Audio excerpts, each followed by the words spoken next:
अस्सलाम वालेकुम नाजरीन, आप देख रहे हैं 110 न्यूज और मैं हूं अनमोल खालिद। आइए नजर डालते हैं अब तक की हेडलाइंस पर।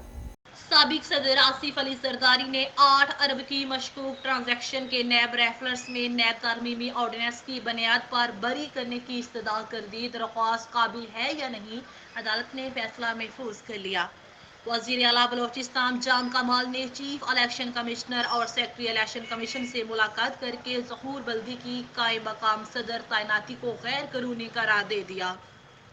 वज़ीर आला बलोचिस्तान जाम कमाल का कहना था कि तहरीरी तौर पर इस्तीफ़ा नहीं दिया, बलोचिस्तान अवामी पार्टी का मरकजी सदर हूँ।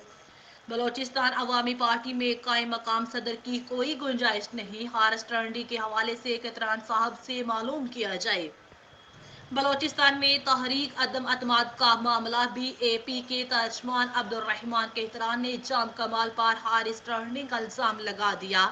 तर्जमान BAP अब्दुर्रहमान केतरान का कहना है कि जाम कमाल ने मुझे मेरे बेटे के जरिए ऑफर भेजी, मेरे बेटे को मनपसंद वजारत और दिगर की ऑफर की गई, पानी सर से गुजर चुका, हर हाल में जाम कमाल को जाना ही होगा।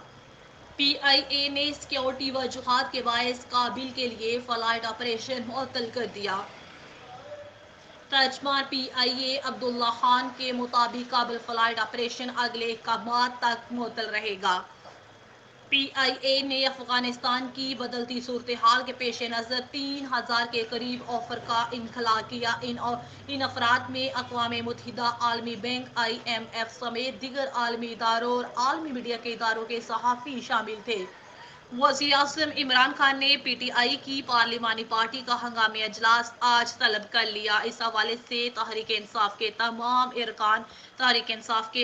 अरकान कौमी असम्बली और सेनेटर्स को शिरकत की हदायत कर दी गई है।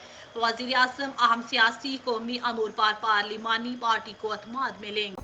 हेडलाइंस आप जान चुके, मजीद तफसीलात जानने के लिए देखते रहेगा 110 न्यूज। इसके अलावा आप हमें मजीद ज्वाइन भी कर सकते हैं फेसबुक और यूट्यूब पर।